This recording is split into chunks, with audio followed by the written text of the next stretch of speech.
And I actually just rewatched a video that you posted on Twitter. It was from 2020, and you'd interviewed this guy. I think he was a black guy, and he was saying, why does Black Lives Matter only care about violence against Black people when the perpetrator is a white guy? There's a lot of other violence that's happening in our communities. There's a lot of Black on Black crime, Black on Black violence.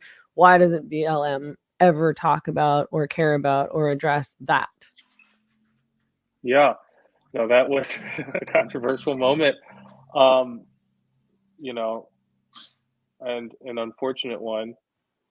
I was, when the George Floyd thing happened, I followed it in the news initially, and then just got out of the house and started going to the different protests and going to places where some of the protests and riots were occurring.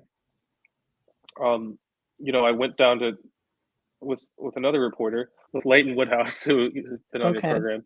Mm-hmm. We went down to downtown Oakland to Chinatown, and this was a community that is mostly low income. There's a one building that's dedicated to senior citizens there, and the ground level floors are pharmacies, shops, restaurants, what have you, and they were all looted.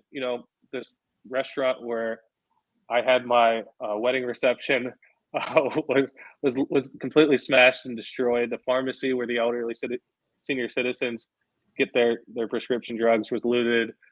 There's all these kind of political slogans sprayed on the walls, and it's like, I think there's at the Intercept and other media outlets, there's not a very good understanding of race riots. If you look at the way that they describe the Watts riot in 1965, Rodney King riots, and others, it's very reductive. It's like this is an uprising against capitalism, against white supremacy, and the Watts riots in the '60s. It's complicated.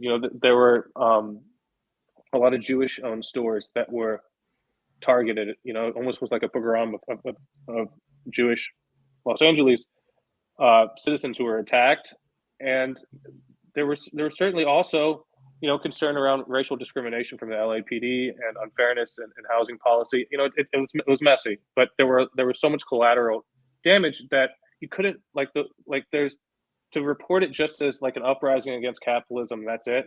Was just inherently dishonest, and I think the same thing happened here in 2020.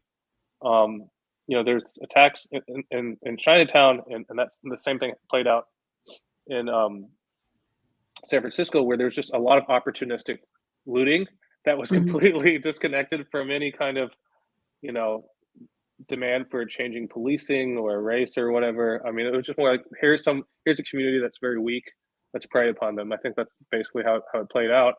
And during this same week, because so many Bay Area police departments were redeploying their forces to the big marches in San Francisco and Oakland, a very working class, very um, diverse suburb called San Leandro, on one, I think it was a Monday or a Sunday night, deployed all its cops to San Francisco. So for 5 hours, there was a period of sustained looting. An entire mall got cleaned out. People Oh went my into the God. Dodge dealership and stole 80 cars and started just doing, wheelies and driving them into buildings. And, it's just chaos. And there's like nothing even remotely political about this. So, I went to San Leandro again with Leighton. We just started interviewing people, and, nothing was that shocking. A lot of normal San Leandro residents were like, look, we support, any reforms on policing. We're against racism, but we're absolutely against any kind of violent protest and looting. What happened to our community is disgusting, and they're upset about it. It's like, all right, fair enough. Walking back to my car, a young man named Max ran up to me and said, "Hey, are you in the media?" And I said, "Yes." And he said, "Well, I've got something I want to say." I was like, "Well, what do you want to get off your chest?" And he said, basically, your listeners can watch the video, but he basically said, to paraphrase him, my cousins, two of them, were murdered. They weren't murdered by a white man or a police officer. They're murdered by another black man, but no one protested. No one cared. I know that if I'm killed as a black man by a police officer, all these people will protest, but for some reason, if another black person kills me, no one will care. And I thought that was a very poignant and fair comment. I mean, that is an inconsistency in this movement and in a lot of the discourse. Certainly, police and citizens have a different level of scrutiny, but we know from listening or watching any of this discussion around Black Lives Matter that they will apply it to just a random jogger or anyone else. Um, so it's a legitimate conversation to be had. But as soon as I posted that, I was accused by my colleagues of racism. That one colleague just straight up lied and said I was asked not to stop being racist, Lee stop being racist. The editors told me to stop being racist. That never happened, of course.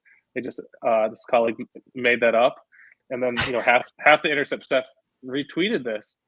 And I was trending for at least one day nationally. I was getting death threats. People were said they would protest outside my home.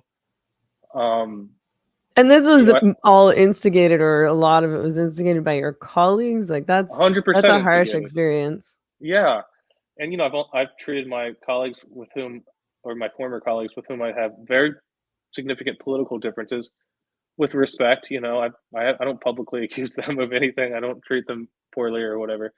And this was a very nasty experience. And after that, I just lots and lots of hate. People came out of the woodworks. I report on so many issues. I write about healthcare and big tech and whatever, and people come out of the woodworks. I reported. I broke a lot of the stories around Google secretly developing and selling its AI to the military for drone targeting. And there was someone that I tried to get a comment from there, and she lied to me and said she didn't know anything about the program. But what I found out later is that she then alerted the Google higher ups that I was digging around for the story to try to kill my story. I mean, just really nasty person in that sense. And this person, who for some reason doesn't like me, they're known as kind of like diversity activists within Google, and since they talked about how they wanted to talk to whistleblowers, I assumed that maybe they would be a safe person to ask about the story.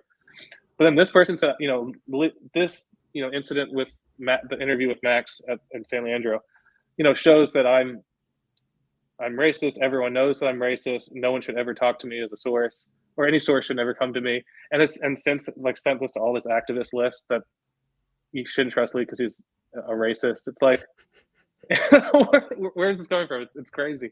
And then other people, some former tobacco lobbyist was like, oh, that's why you can never trust Lee's stories. I've written about him because he's a racist. It's like all the people came out of the woodworks who didn't like me for whatever reason. And then there was a lot of reporters.